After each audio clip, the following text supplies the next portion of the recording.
जन्मिँदाखेरि नै गाजर लाएर आउँछ हाम्रो गाई चाहिँ।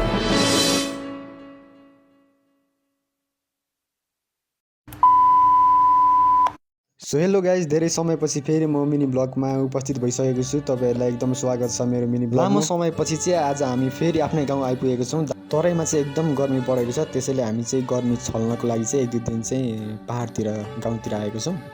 बिहान बिहानै उठेर बाहिर निस्किँदाखेरि चाहिँ एकदम फुलबारीहरू देख्दाखेरि चाहिँ एकदम रमाइलो लाग्छ। चिसो हावा अनि बिहान बिहानै हरियाली वातावरणले चाहिँ बिहानको सुरुवात गर्दाखेरि चाहिँ मन चाहिँ एकदम शान्त हुन्छ। यो अगाडि देख्दै गर्नुभएको चाहिँ हाम्रो घर हो। धेरै समयपछि एकैचोटि आउँदाखेरि चाहिँ एकदम रमाइलो पुरानो यादहरू झलझलको आउँछन्। सहर बजारमा जतिसुकै रमाइलो भए पनि जतिसुकै सुविधा भए पनि गाउँघरको एकदम मिठो मसिनो खाएर एक छाक खाएको एकदम रमाइलो हुन्छ। यताको वातावरणहरूले चाहिँ एकदम मन नै लोभ्याउँछ। यहाँ देख्न सक्नुहुन्छ माथि गमलामा चाहिँ मैले फुलहरू रोपेको थिएँ अनि एक दुई वर्षपछि आउँदाखेरि त एकदम पानीहरू हाल्ने कमी भएर चाहिँ सुक्न थालेको रहेछ। अर्को एकदमै रमाइलो कुरा भनेको चाहिँ हाम्रो घरदेखि चाहिँ पारी देख्न सक्नुहुन्छ। पारी देख्दै गर्नुभएको एकदम डाँडाहरू चाहिँ उता हिमाल कञ्चनजङ्घा हिमाल साथै कुम्भकर्ण हिमालहरू साथै अन्य हिमालहरू पनि धेरै रहेको छ। त्यो साइड भनेको चाहिँ रवि साइड हो, रवि सप्तमी मौवा साइड हो।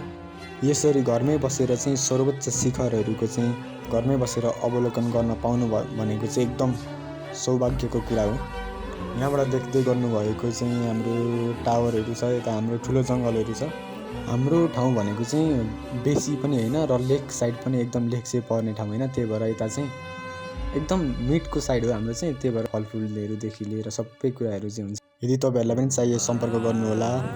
अनि तपाईँहरू यहाँ हेर्न सक्नुहुन्छ हाम्रो दाजुले चाहिँ बिहान बिहानै उठेर चाहिँ यहाँ फुलहरू चाहिँ एकदम सरसफाइहरू फुलहरू चाहिँ अलिक राम्रो फुलेको रहेछ अनि अलिक लामो लामो भएको रहेछ। यसको चाहिँ त्यो सुकेको पत्ताहरू चाहिँ यसले हटाएर गोडमेल गर्दै हुन्छ हल्का। यो चाहिँ भाउजूले रोप्नु भएको थियो। फुलहरू चाहिँ एकदम राम्रो राम्रो फुलेको रहेछ। तपाईँहरू देख्न सक्नुहुन्छ यो चाहिँ हाम्रो डल्ली हो, सानो डल्ली गाजर लाकिसिनिनले चाहिँ एकदम सुन्दर एकदम राम्रो गाई छ। यो चाहिँ हाम्रो एकदम राम्रो पहिलादेखि नै मम्मीले किनेर राख्नुभएको गाई हो। यसको छोरी हो चाहिँ यो आमा चाहिँ आफन्तमा लानुभएको छ। यो हामीले पालिराखेको छौँ, एकदम राम्रो छ। यसको चाहिँ गाजल आँखामा गाजल लागेको हुन्छ सेतो। पहाडमा आइसकेपछि गाउँघरमा आइसकेपछि चाहिँ यस्तो हरियाली अनि यस्तो सबै अर्ग्यानिक खानेकुराहरू यस्तो तराईमा चाहिँ सबै किन्नुपर्छ। यिनीहरू चाहिँ पुरै 100 रुपियाँ मुठा के किन्नुपर्छ। यता चाहिँ किबीहरू यसरी टिपिन्छ हामी चाहिँ पुरै टाउकोमा झरिरहेको हुन्छ, भुइँभरि झरिरहेको। सो यस्तै छ गाइज, गाउँघरको हल्लीचल्ली चाहिँ यस्तो छ। एकदम अर्ग्यानिक खानेकुराहरू होइन, एकदम सबै राम्रो छ। यताको वातावरणहरू चाहिँ एकदम स्वच्छ छ। यदि तपाईँहरू पनि घुमघाम गर्न चाहनुहुन्छ भने चाहिँ Panchthar is the best place to visit once. So तपाईँहरूलाई चाहिँ म यही रिकमेन्ड गर्छु कि visit Panchthar once. So okay, good by.